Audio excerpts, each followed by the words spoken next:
Mouth and the meditations of our hearts be acceptable in your sight, O Lord, our strength and our Redeemer. Amen.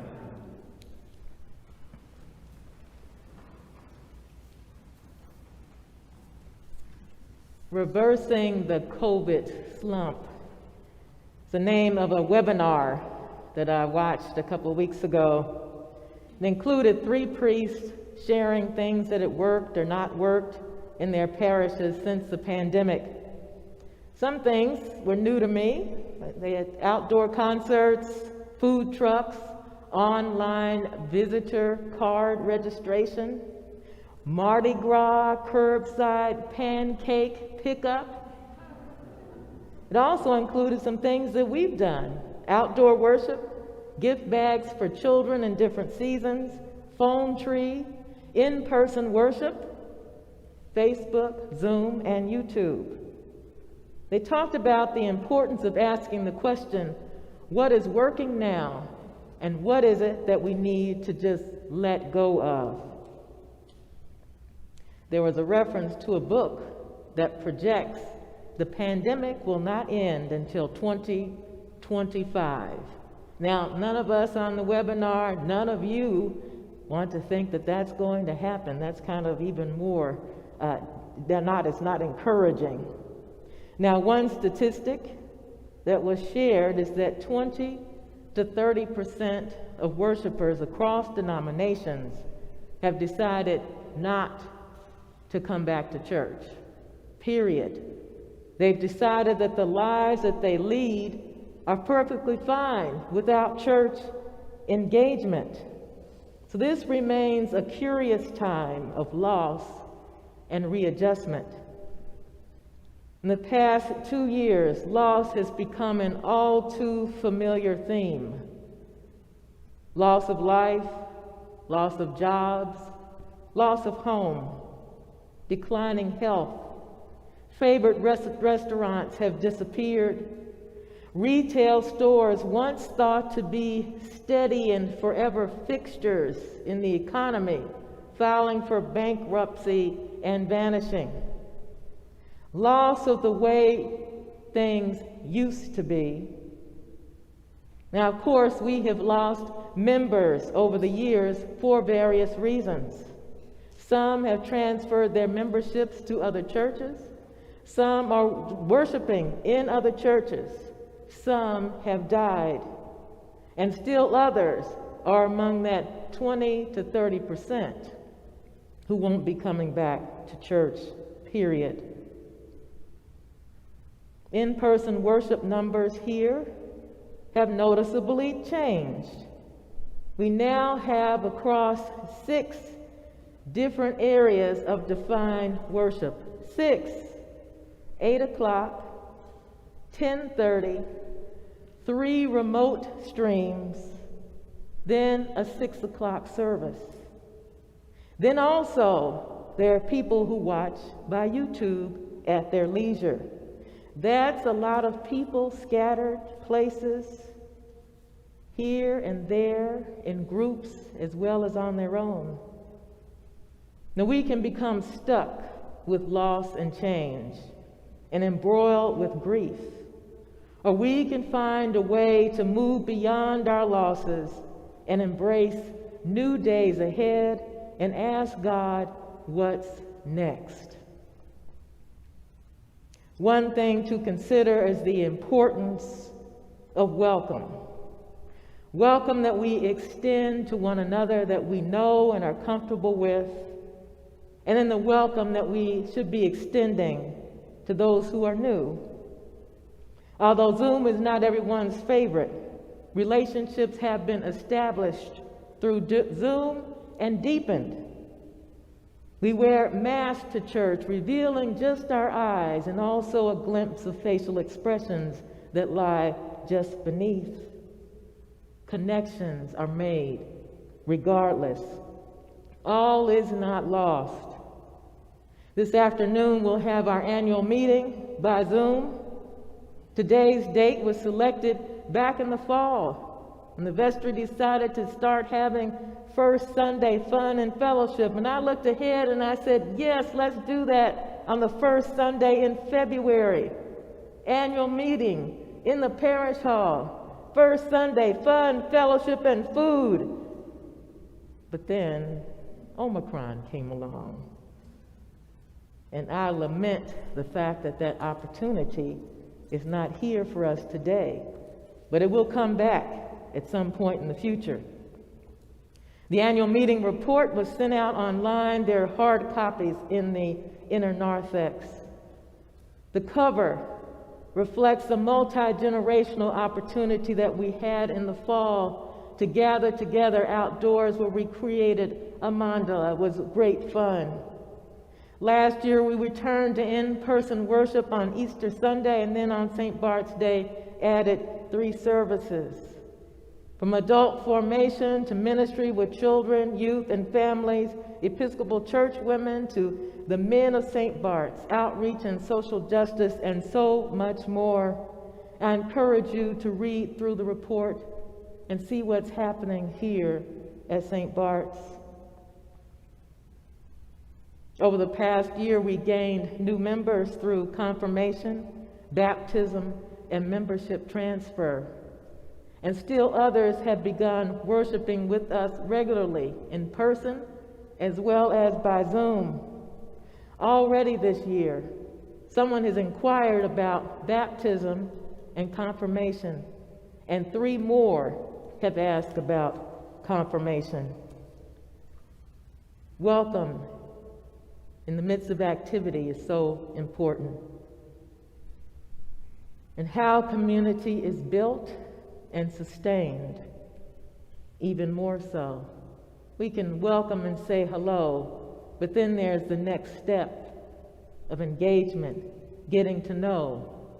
Gone are the days when we could think about church as the equivalent of attending the theater or a sporting event where we may have season tickets, and you kind of get accustomed to going. You see the familiar face, you may wave and smile, how are you doing?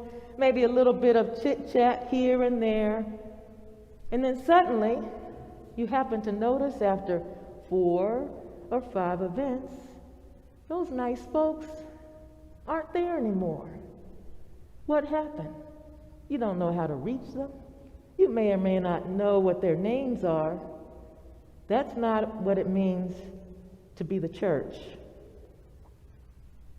The church involves building a multifaceted culture that allows us to share in life's joys and sorrows, all joined together by the Spirit of God. Welcome. When I was in my 20s and married and we had a baby, we moved to Wichita, Kansas. And it was the first time in my life that I was looking for a church seriously on my own. So I started to look around. We went to one church. There were about 300 people there. And our daughter was not screaming and hollering, that sort of thing. Just, those little noises that babies sometimes make. And I would have certainly taken her out if I thought it was disruptive. Suddenly, in the midst of the sermon, the priest stopped and he said, "Would someone please remove that child from this service?" I was like, ooh, he's talking about me. The spotlight was on me. So then I, got up to take her out. And then someone said, "We have a nursery." Why didn't you say that in the beginning? So I continued to go different places. My father always said one good thing about the Episcopal Church was wherever you go, the liturgy is going to be pretty much the same. You can count on hearing those scriptures. But what he didn't tell me is that the people would not be the same, because I was looking for the same type of church that I was baptized in, the Black Episcopal Church at the age of 4. I was looking for that group of people. So I called a church at random, and I asked, "Where's the Black Episcopal Church here in Wichita?" And they said, "Oh, back in the 60s, due to the civil rights movement, it merged with the white church, but you can go there. No, that's the church now." So I went there, looked around. It's about 10% black people, again, not welcome. The next year came, and I wanted to find a church that offered the sacrament, the reserved sacrament, on Good Friday.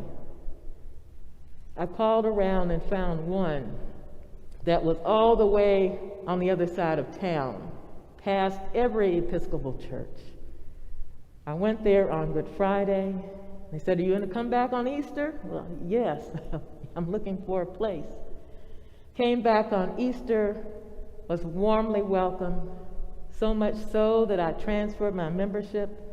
And then when I saw on the announcement page that they needed lectors and someone to be a chalice bearer, as it was called back then, I said yes, even though I had an extreme fear of public speaking. I said yes.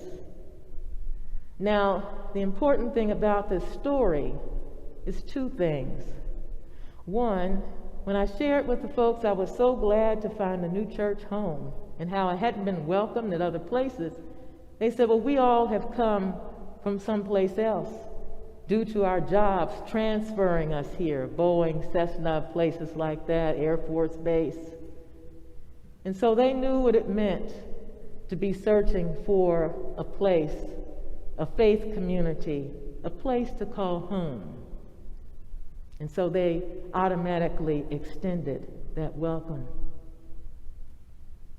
But the thing that impacted my spiritual journey the most is that I was looking for the Black Episcopal church that I had grown up in and felt that warmth and welcome. Well, in this church, our family was the only family of color. And I found that same warmth and welcome there. I should have been searching for that instead of what the people look like. Welcome. In Luke's Gospel, Simon Peter, James, and John had been out fishing all night and caught nothing. When Jesus says to Simon Peter, "Put out into the deep, let your nets down for a catch," Simon is not optimistic at all because they've been out all night and had no success. But says, "Because you asked me to do this, Jesus, we'll try again. Go out into the deep." Then suddenly their nets are full, bursting. And Simon Peter is so amazed at this that he falls at Jesus' feet and asks him to go away. "Go away from me, Lord, I am a sinful man." And Jesus says, "Do not be afraid. Don't be afraid." Simon Peter, James, and John, follow me and you'll be fishing for people, to catch people. We think about fishing being maybe manipulative, because we have a pole and there's a hook and bait. A net is cast out sometimes and it has the weights on it and lift up to catch the fish. But what Jesus is talking about, fishing for people, is linked to love, it's linked to kindness, it's linked to care and compassion and follow up. On our website, Facebook page, and YouTube, there's a lot of information about the church that piques one's curiosity and draws people in.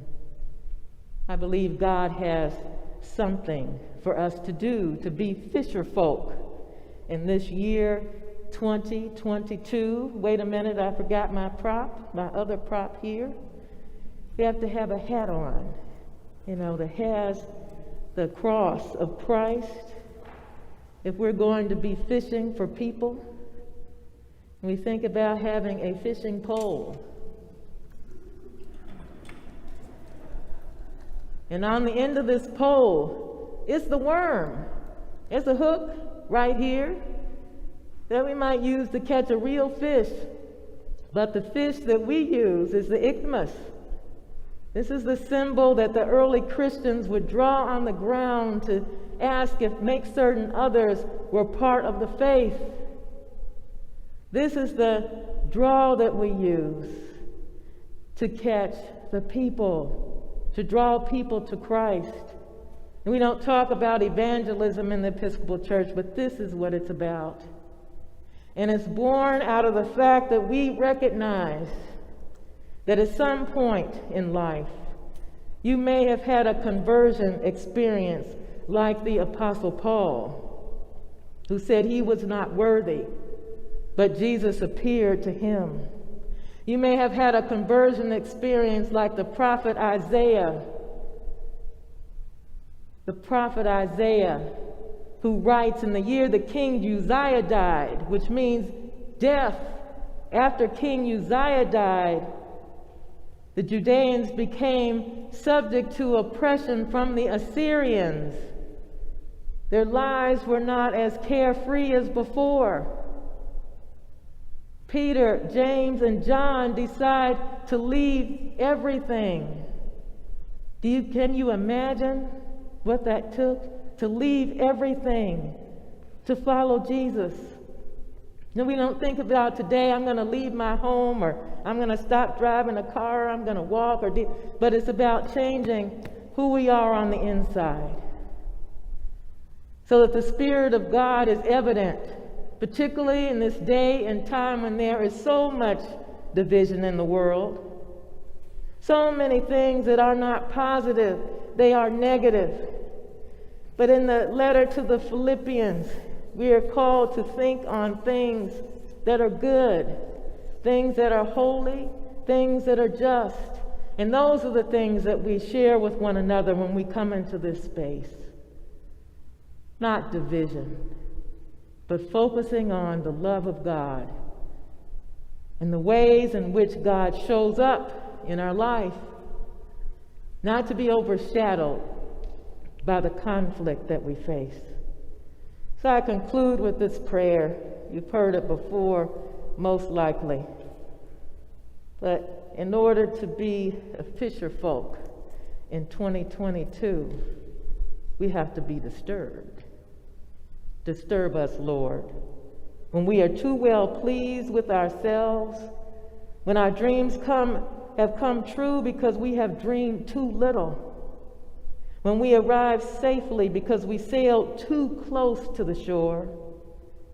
Disturb us, Lord, when with the abundance of things we possess, we have lost our thirst for the waters of life.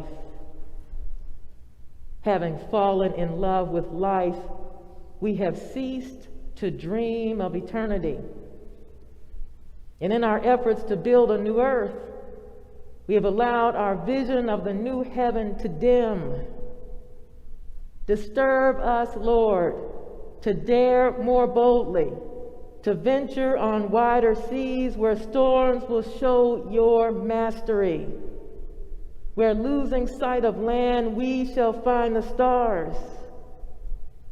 We ask you to push back the horizons of our hopes and to push into the future in strength, courage, hope, and love. Disturb us, Lord. I firmly believe God has things for us to do, but we have to be disturbed out of our comfort zone to get to what God is calling us to do. Disturb us, Lord. Amen.